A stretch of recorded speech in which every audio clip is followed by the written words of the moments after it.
मसले ते गंभीरता दिखावे ट्रूडो ने कहा कि भारत को इस मसले ते गंभीरता विखाण की लोड़ है। ट्रूडो ने रॉयटर्स को बयान दिता है। खबर एजेंसी रॉयटर्स को बयान दिंदियां ट्रूडो ने कहा, पहला कैनेडियन पीएम ने अतवादी निज्जर के कतल के पीछे भारतीय एजेंसियों के हथ होने का शक जताया सी। कैनेडियन गवर्नमेंट ने कार्रवाई की, उस तो बाद भारत ने जवाबी कार्रवाई की। कैनेडियन डिप्लोमैट को 5 दिनों के अंदर देश छड़ के जाने के लिए कहा। चारे पासे सवाल खड़े हुए तो ट्रूडो के सुर नरम पैदे हुए नजर आए।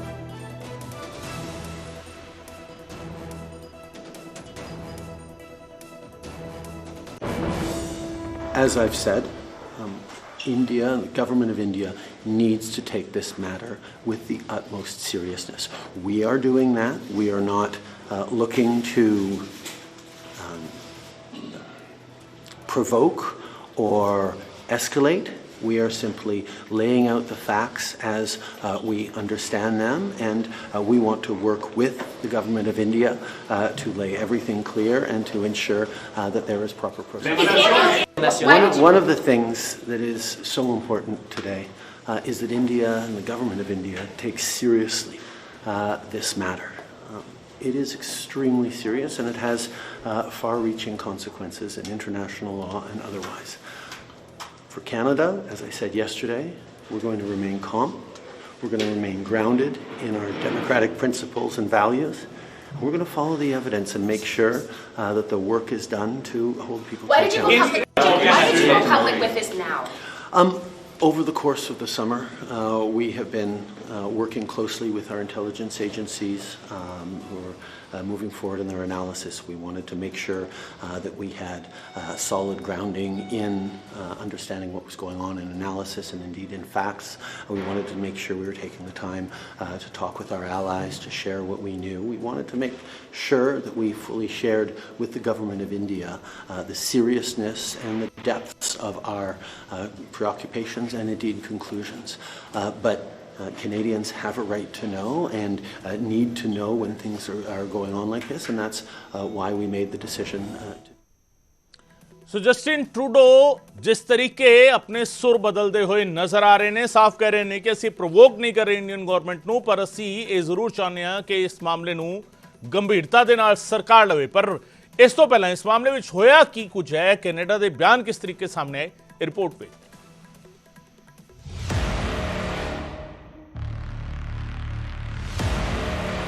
18 जून ਨੂੰ ਕੈਨੇਡਾ ਦੇ ਸਰੀ ਦੇ ਵਿੱਚ ਅਤਵਾਦੀ ਹਰਦੀਪ ਸਿੰਘ ਨਿੱਜਰ ਦਾ ਕਤਲ ਹੋਇਆ ਤੇ ਹੁਣ ਇਸੇ ਮੁੱਦੇ ਤੇ ਭਾਰਤ ਤੇ ਕੈਨੇਡਾ ਆਮੋ ਸਾਹਮਣੇ ਨੇ।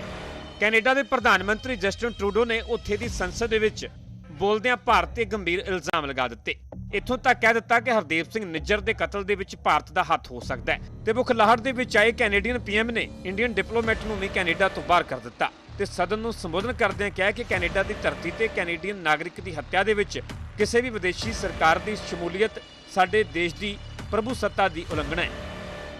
Canada has declared its deep concerns to the top intelligence and security officials of the Indian government. Last week at the G20, I brought them personally and directly to Prime Minister Modi in no uncertain terms.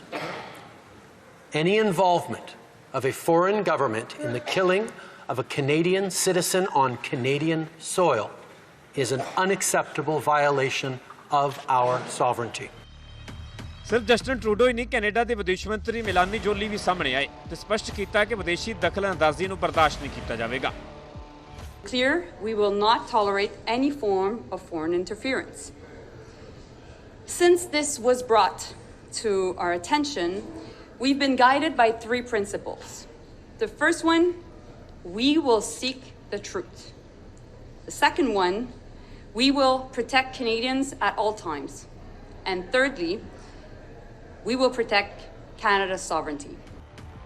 ਜਦੋਂ Canada ਦੇ PM ਨੇ ਭਾਰਤ ਤੇ ਗੰਭੀਰ ਇਲਜ਼ਾਮ ਲਗਾਇਆ ਤਾਂ Indian diplomat ਖਿਲਾਫ action ਲਿਆ ਤਾਂ ਅੱਗੋਂ ਭਾਰਤ ਸਰਕਾਰ ਦੇ ਵੱਲੋਂ ਵੀ ਮੂੰਹ ਤੋੜ ਜਵਾਬ ਦਿੱਤਾ ਗਿਆ ਤੇ ਵੱਡਾ ਐਕਸ਼ਨ ਲੈਂਦਿਆਂ ਕੈਨੇਡੀਅਨ ਹਾਈ ਕਮਿਸ਼ਨਰ ਨੂੰ ਤਲਬ ਕਰ ਲਿਆ ਤੇ ਕੈਨੇਡੀਅਨ ਡਿਪਲੋਮੈਟ ਨੂੰ ਬਾਹਰ ਦਾ ਰਸਤਾ ਵਿਖਾ ਦਿੱਤਾ ਤੇ 5 ਦਿਨਾਂ ਦੇ ਵਿੱਚ ਦੇਸ਼ ਛੱਡਣ ਦੇ ਆਦੇਸ਼ ਦੇ ਦਿੱਤੇ। ਭਾਰਤ ਨੇ ਕੈਨੇਡਾ ਦੇ ਇਲਜ਼ਾਮਾਂ ਨੂੰ ਨਕਾਰਦਿਆਂ ਕਿਹਾ ਕਿ ਭਾਰਤ ਤੇ ਲਾਏ ਜਾ ਰਹੇ ਇਲਜ਼ਾਮ ਬੇਬੁਨਿਆਦ ਤੇ ਪ੍ਰੇਰਿਤ ਨੇ। ਕੈਨੇਡਾ ਦੇ ਪੀਐਮ ਦੇ ਵੱਲੋਂ ਲਾਏ ਇਲਜ਼ਾਮ ਬੇਬੁਨਿਆਦ ਨੇ। ਕੈਨੇਡਾ ਦੇ ਵਿੱਚ ਹਿੰਸਾ ਦੀ ਕਿਸੇ ਵੀ ਕਾਰਵਾਈ ਦੇ ਵਿੱਚ ਭਾਰਤ ਦੀ ਸ਼ਮੂਲੀਅਤ ਦਾ ਇਲਜ਼ਾਮ ਬੇਤੁਕਾ ਹੈ।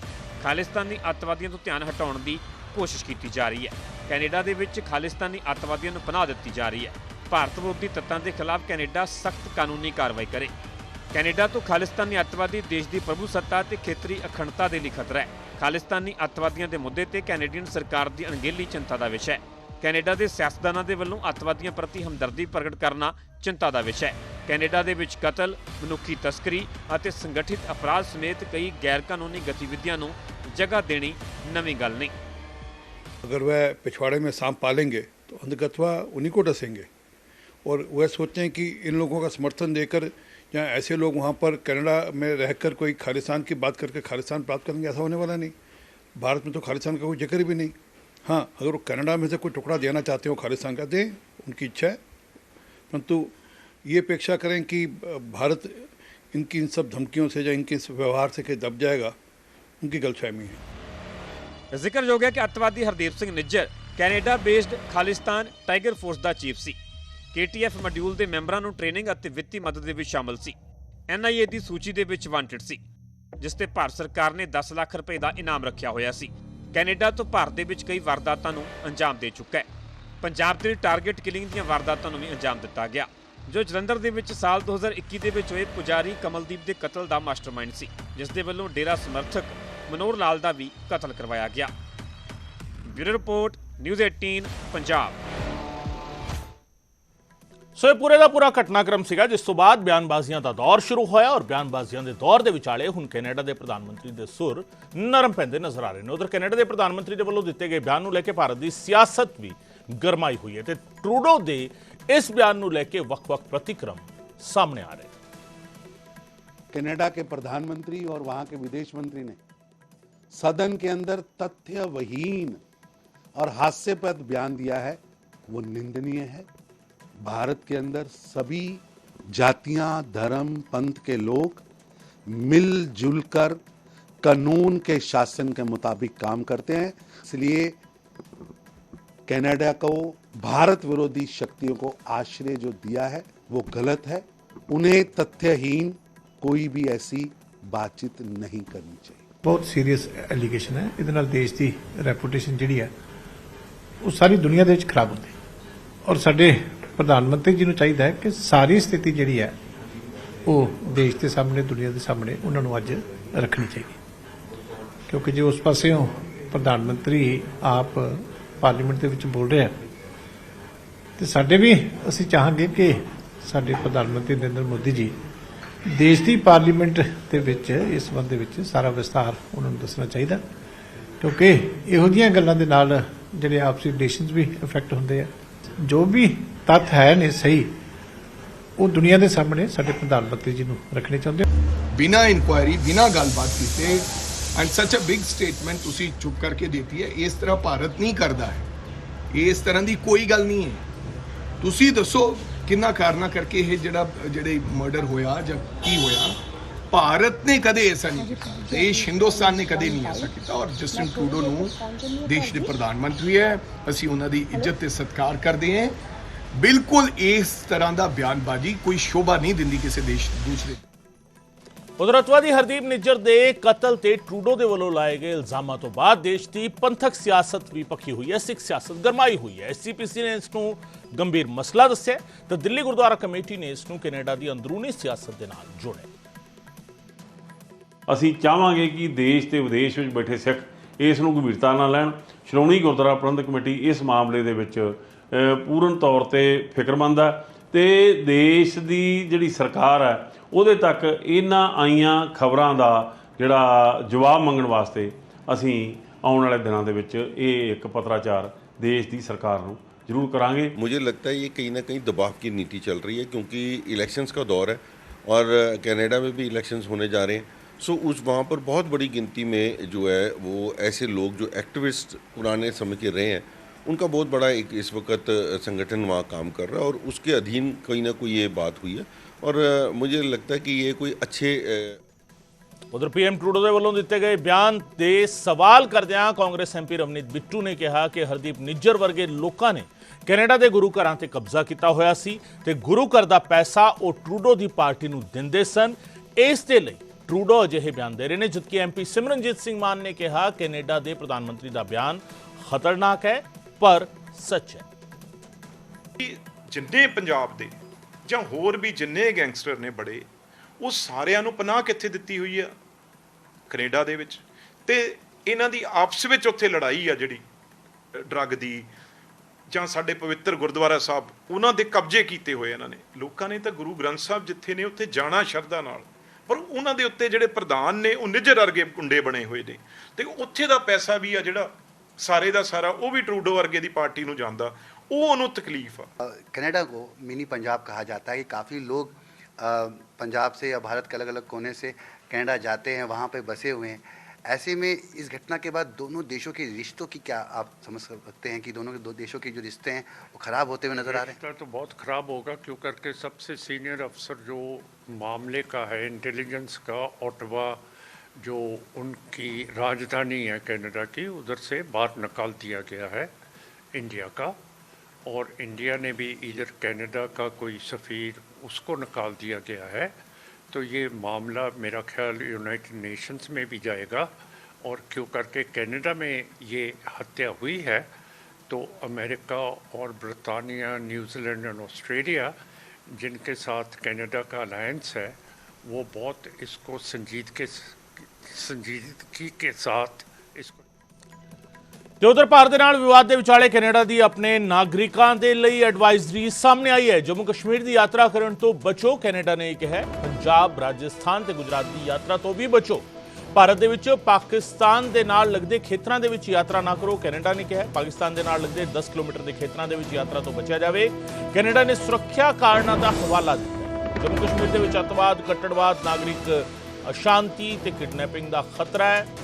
ਕੈਨੇਡਾ ਇਹ ਹਵਾਲਾ ਦੇ ਰਿਹਾ ਹੈ। ਐਡਵਾਈਜ਼ਰੀ ਜਾਰੀ ਕੀਤੀ ਗਈ ਹੈ, ਟਰੈਵਲ ਐਡਵਾਈਜ਼ਰੀ ਆਪਣੇ ਨਾਗਰਿਕਾਂ ਦੇ ਲਈ ਕੈਨੇਡਾ ਨੇ ਜਾਰੀ ਕਰ ਦਿੱਤੀ ਹੈ। ਇੱਕ ਪਾਸੇ ਟਰੂਡੋ ਦੇ ਸੁਰ ਨਰਮ ਪਏ ਸੀ, ਪਰ ਇਸ ਸਭ ਦੇ ਵਿਚਾਲੇ ਇੱਕ ਹੋਰ ਜਿਸ ਨੂੰ ਡਿਪਲੋਮੈਟਿਕ ਕਦਮ ਕਿਹਾ ਜਾਂਦਾ ਹੈ, ਇੱਕ ਕਿਤੇ ਨਾ ਕਿਤੇ ਪ੍ਰੈਸ਼ਰ ਬਿਲਡਅਪ ਕਰਨ ਦੀ ਸਟ੍ਰੈਟੇਜੀ ਜਿਹੜੀ ਹੁੰਦੀ ਹੈ, ਜਾਂ ਇਹ ਕਹਿ ਲਿਆ ਜਾਵੇ ਕਿ ਆਪਣੇ ਮੁਲਕ ਦੇ ਵੱਲੋਂ ਸਵਾਲ ਚੁੱਕਣ ਵਾਲੀ ਜਾਂ ਪੁਆਇੰਟ ਆਊਟ ਕਰਨ ਦੀ ਇੱਕ ਸਟ੍ਰੈਟੇਜੀ ਜਿਹੜੀ ਹੁੰਦੀ ਹੈ, ਉਸ ਰਣਨੀਤੀ ਦੇ ਤਹਿਤ ਕਿਤੇ ਨਾ ਕਿਤੇ ਕੈਨੇਡਾ ਹੁਣ ਕਦਮ ਚੁੱਕਦਾ ਨਜ਼ਰ ਆ ਰਿਹਾ ਹੈ। ਹਾਲਾਂਕਿ ਜਸਟਿਨ ਟਰੂਡੋ ਨੇ ਕਿਹਾ ਕਿ ਅਸੀਂ ਪ੍ਰੋਵੋਕ ਨਹੀਂ ਕਰ ਰਹੇ ਇੰਡੀਅਨ ਗਵਰਨਮੈਂਟ ਨੂੰ, ਔਰ ਅਸੀਂ ਚਾਹੁੰਦੇ ਹਾਂ ਕਿ ਗੰਭੀਰਤਾ ਨਾਲ ਇਸ ਮਸਲੇ ਤੇ ਚਰਚਾ ਹੋਵੇ। ਪਰ ਫਿਲਹਾਲ ਦੀ ਘੜੀ ਟਰੈਵਲ ਐਡਵਾਈਜ਼ਰੀ ਜਾਰੀ ਕਰ ਦਿੱਤੀ ਗਈ ਹੈ ਕੈਨੇਡੀਅਨ ਵਸਨੀਕਾਂ ਦੇ ਲਈ, ਤੇ ਸਪਸ਼ਟ ਕਹਿ ਦਿੱਤਾ ਗਿਆ ਹੈ ਕੁਝ ਪਾਰਟਿਕੂਲਰ ਏਰੀਆਜ਼ ਦਾ ਜ਼ਿਕਰ ਕੀਤਾ ਗਿਆ ਹੈ ਜਿਨ੍ਹਾਂ ਵਿੱਚ ਜਾਣ ਤੋਂ ਗੁਰੇਜ਼ ਕੀਤਾ ਜਾਵੇ, ਔਰ ਪਾਕਿਸਤਾਨ ਦੀ ਸਰਹੱਦ ਦੇ ਨਾਲ ਲੱਗਦੇ ਇਲਾਕਿਆਂ ਵਿੱਚ ਜਾਣ ਤੋਂ ਗੁਰੇਜ਼ ਕੀਤਾ ਜਾਵੇ। ਸਪਸ਼ਟ ਕੀਤਾ ਗਿਆ ਹੈ ਕੈਨੇਡਾ ਦੇ ਵੱਲੋਂ ਆਪਣੇ ਵਸਨੀਕਾਂ ਨੂੰ।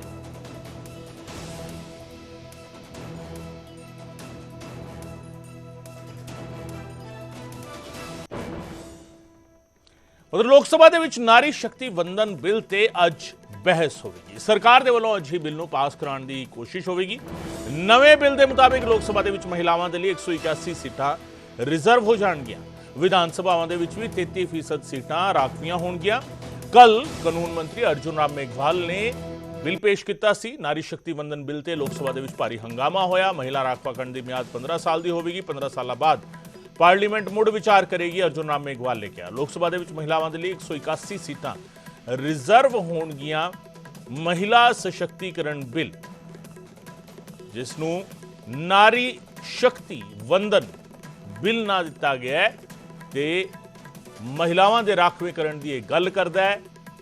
ਸਥਾਨਕ ਸਰਕਾਰਾਂ ਦੇ ਵਿੱਚ ਚੁਣੇ ਹੋਏ ਪ੍ਰਤੀਨਿਧੀਆਂ ਦੇ ਤਕਰੀਬਨ ਸਾਰੇ ਅਦਾਰਿਆਂ ਵਿੱਚ, ਫਿਰ ਭਾਵੇਂ ਉਹ ਸੂਬਾ ਪੱਧਰ ਤੇ ਵਿਧਾਨ ਸਭਾਵਾਂ ਹੋਣ ਜਾਂ ਫਿਰ ਲੋਕ ਸਭਾ ਹੋਵੇ, ਹਰ ਥਾਂ ਤੇ ਜਿਹੜਾ ਹੈਗਾ ਮਹਿਲਾਵਾਂ ਦੇ ਲਈ ਰਾਖਵੇਂਕਰਨ ਦੀ ਇਹ ਬਿੱਲ ਵਕਾਲਤ ਕਰਦਾ ਹੈ। ਔਰ ਇਸ ਬਿੱਲ ਨੂੰ ਲੈ ਕੇ ਕ੍ਰੈਡਿਟ ਵਾਰ ਵੀ ਸ਼ੁਰੂ ਹੋਇਆ ਹੈ। ਕ੍ਰੈਡਿਟ ਵਾਰ ਕਿਉਂ? ਕਿਉਂਕਿ ਹਰੇਕ ਧਿਰ ਇਸ ਨੂੰ ਆਪਣੀ ਪਾਰਟੀ ਦਾ ਬਿੱਲ ਦੱਸਣ ਦੇ ਵਿੱਚ ਲੱਗੀ ਹੈ। ਕਾਂਗਰਸ ਵੀ ਕਹਿ ਰਹੀ ਹੈ ਕਿ ਸਾਡੇ ਵੇਲੇ ਬਿੱਲ ਆਇਆ ਸੀ, ਤਾਂ ਬੀਜੇਪੀ ਕਹਿ ਰਹੀ ਹੈ ਕਿ ਇਹ ਬਿੱਲ ਬਿਲਕੁਲ ਨਵਾਂ ਹੈ। ਜਿਹੜਾ ਕਾਂਗਰਸ ਦੇ ਵੇਲੇ ਆਇਆ ਸੀ ਉਸ ਦੀ ਤਾਂ ਮਿਆਦ ਹੀ ਖਤਮ ਹੋ ਚੁੱਕੀ ਸੀ।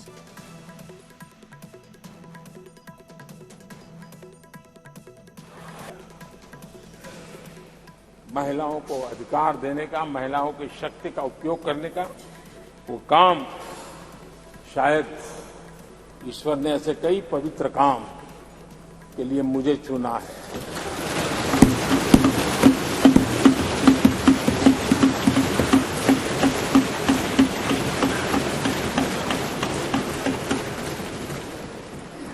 एक बार फिर